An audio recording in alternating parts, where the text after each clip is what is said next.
누가복음 22장 15절 16절 이르시되 내가 고난을 받기 전에 너희와 함께 이 유월절 먹기를 원하고 원하노라. 내가 너희에게 이르노니 이 유월절이 하나님의 나라에서 이르기까지 다시 먹지 아니하리라 하시고. 아멘. 고난 받기 전에 너희와 함께 유월절 먹기를 원하고 원했다. 이것은 2000년 전에 예수님이 십자가 지기 전에 제자들과 같이 잔을 나누고 떡을 떼면서 이것이 내 살이다, 이것이 내 피니라 하고 내가 다시 올 때까지 기념하라고 했죠. 그 말씀이 이 말씀 아닙니까? 그래서 잔을 받으사 살해하시고 이것을 갖다 너희끼리 나누라. 내가 너희에게 이르노니 내가 이제부터 하나님 나라가 임할 때까지 포도나무에서 난 것을 다시 마시지 아니하리라. 떡을 가져 살해하시고 이것은 너희를 위하여 주는 내 몸이니라. 이렇게 하면서 내 피로 세우는 새 언약이라고 했습니다. 그 제자들에게 너희를 위하여 붓는 것이다 얘기를 했습니다. 그럴 때 제자들과 함께 유월절 기념을 하고 예수님은 십자가 못 박히죠. 그리고 부활하시고 그런 거 우리가 지금 다 아시는데 지금은 카스테라 쓰더라고, 그죠? 카스테라가 예수님의 몸이 될 수 있겠습니까? 그리고 그 나누는 포도주가 예수님의 피가 될 수 있겠냐고 비유적인 거죠. 비유를 듣고 여기까지 왔고 이제는 새 언약이 열릴 때는 비밀의 말씀이 열릴 때가 됐다. 그래서 지금 여기에서 처음에 뭐라 했어요? 유월절 얘기를 하지 않았습니까? 열매를 곳간에 드릴 때는 반드시 유월절이 먼저 있고 그리고 77절이 있고 초막절이 있고 수장절을 얘기를 합니다. 그래서 유월절과 77절 그리고 수장절은 3대 절기라고 하는데 다른 이름으로도 불리워지는 것이 있죠. 그래서 장막절, 초막절 이거 전부 다 수장절이에요. 우리 지금 열매를 만들고 있잖아요. 열매를 진리의 말씀으로 만들고 있는데 이것은 유월이라는 것은 하나님이 주시는 형벌, 재난, 죄로부터 넘어가야 되는 거예요. 죄로부터. 그것을 의지하고 우리가 믿는 것이 예수 그리스도 아닙니까? 그래서 예수님을 온전히 믿으면 하나님이 주시는 형벌과 재난을 그 말씀으로 넘어가야 되는데 그것이 히브리서 9장 28절에 있는 단번에 들이신 예수가 있고 두 번째 나타날 땐 죄와 상관없는 자들에게 나타난다 할 때 이 말씀이 이제 유월한 사람들에게 이루어지는 겁니다.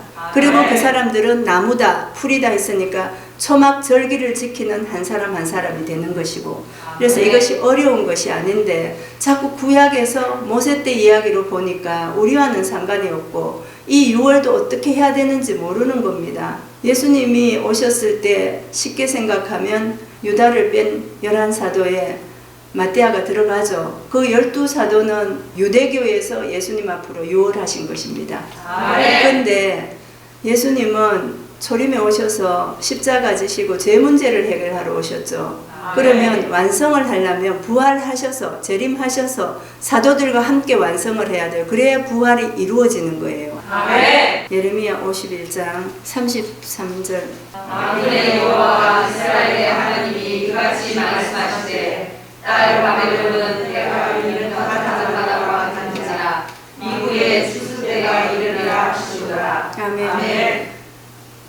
하나님이 말씀하시는데 우리가 영적 바벨론 지금 다 보셨죠? 계시록 18장과 14장인가요? 보면은 큰 성이 바벨론이라 하고 그리고 18장에서는 무너졌다고 하는데 거기는 귀신의 처소라 했죠. 그죠? 그래서 각종 더러운 새가 모이는 곳이고 거기가 제가 신천지라고 말씀드렸습니다. 그래서 거기가 바벨론이 때가 이른 타작마당과 같은지라 미구에 그렇게는 우리가 알 수 없는 시간에 하나님이 이 추수가 이루어진다는 거 도적 맞지 말라 하죠. 우리가 옷을 빨아 입고 그래서 미구의 추수의 때가 이른다고 합니다. 출애굽기 22장 28절 9절 너는 재판 자를 욕하지 말며 백성의 유사를 저주하지 말지니라. 너는 너의 추수한 것과 너의 짜낸 즙을 드리기에 너에게 말하며 너의 처음 난 아들들을 내게 줄지며. 아멘. 너의 추수한 것과 너의 짜낸 즙을 드리기에 너의 짜낸 즙이라는 것은 통곡하고 울다라는 의미를 가지고 있다. 그래서 추수한 것과 너의 짜낸 즙을 드리기에 더디 말지니라. 그러니까 하나님 앞에 우리는 7일 동안에 나를 온전하게 드리세요. 11조로. 그리고 처음 난 아들을 내게 줄지며 처음 난 것이 첫 열매, 장자. 너의 소와 양도 그 일례로 하되 7일 동안 어미와 함께 있다가 8일 만에 내게 주라 하죠. 요게 수장절이에요. 그리고 이것이 세상에서 말하는 추수감사 예배입니다. 그리고 너희는 내게 거룩한 사람이 되라 하죠. 구별되라 하는 거예요. 구별. 그래서 추수감사 예배를 드리려면 이제는 영적으로 기름 발려온 사람들이 돼야 되고 그 기름 부음 받은 말씀이 내 안에 있어서 인치고 성령을 보증으로 받아야 된다. 그러면 그 성령은 하나님 예수님이 함께 하시는 보좌가 되겠죠. 그죠? 그래서 그때 그에게 붙은 자들이 다 고린도전서 15장에는 함께 잠자던 자들이 일어난다 했죠. 그게 부활이에요. 그게 사도들의 부활입니다. 그러면 그 사도들과 우리가 같이 있고 선지자들과 우리가 같이 있어야 아버지께서는 네 속사람이 거듭났다고 말한다는 거죠. 그래서 그 속사람이 거듭난 사람들의 심령을 하나님께서 보시고 그리고 세마포도 입히고 두루마기도 빨아입게 하는 겁니다.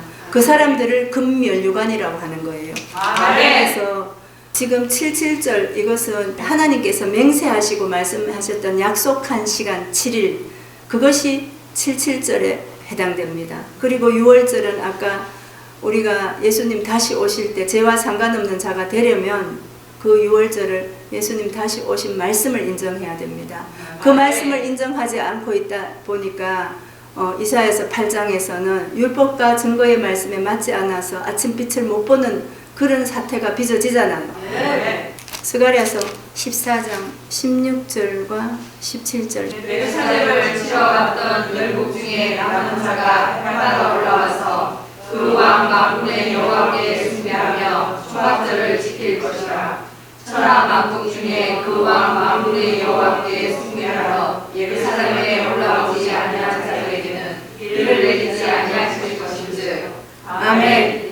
애굽 족속에 올라오지 아니할 때 창이람이 있지 아니하리니 여호와께서 초막제를 지키러 올라오지 아니하는 자 열국 사람 치는 재앙을 그에게 내린다 했죠. 아멘. 그에게 재앙을 내리고 애굽 사람이나 열국 사람이나 초막제를 지키러 올라오지 아니하는 자는 벌을 받는다 했고 그날에 말방울에까지 여호와의 성결이라고 기록될 것이라고 했고 여호와의 전에 모든 소치 제단 앞에 주발과 다름이 없다. 귀하게 쓰임 받는다는 거죠. 아멘. 그러면 비를 내리지 아니하는 곳이 계시록 11장 6절에 있지 않습니까? 선지자가 비를 내리지 않았다고 했잖아요. 그리고 그 성은 애굽이고 소돔이고 골고다라고 했잖아. 그럼 사람 죽이는 곳이 신천지란 말입니다.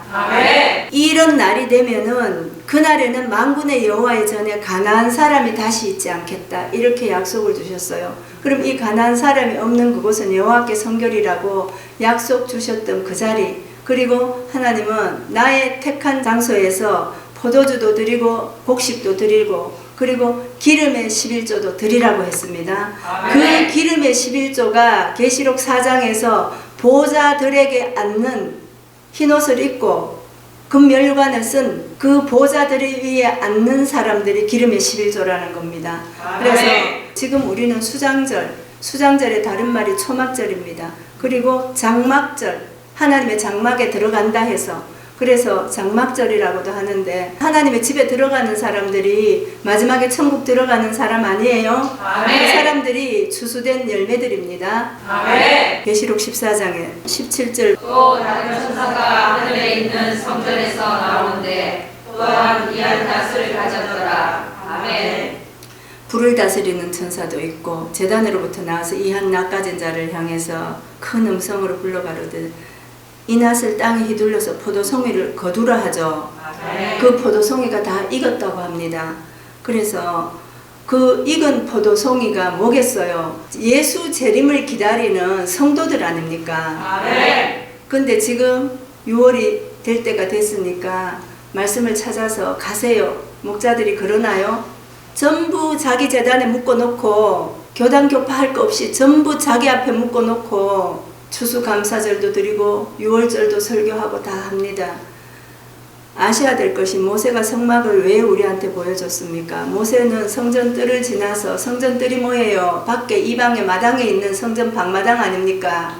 거기에서 비유를 가지고 12지파를 세우는 곳이 있으면 거기 성소로 들여보내줘야 됩니다. 아버지의 뜻대로라면, 그런데 목사님들은 그러지 못하고 있다. 그러면서 추수감사절 예배는 엄청나게 드립니다.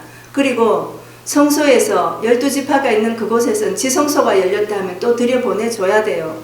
창세기 1장 7절에 궁창 위에 물이 열릴 때 이 말씀이 나오는데, 이때 이제 추수하는 때고 낫을 휘두르는 때고, 그리고 그때 알곡들이 익어서 곡간으로 들어가는 때입니다.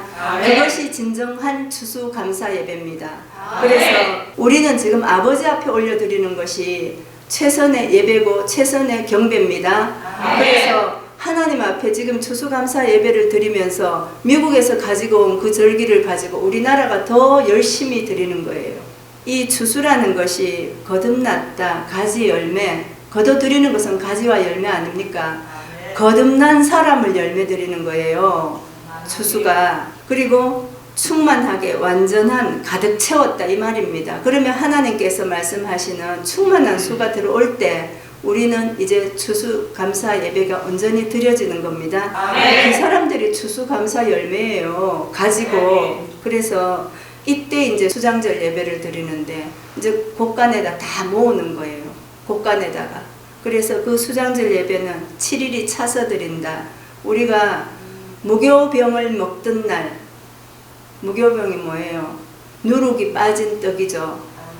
누룩이 빠진 떡을 먹기 시작하고 7년이 차면 그때 수장절을 드린다고 얘기하지 않습니까? 그래서 하나님은 그때 이제 목자를 받으시는 거예요.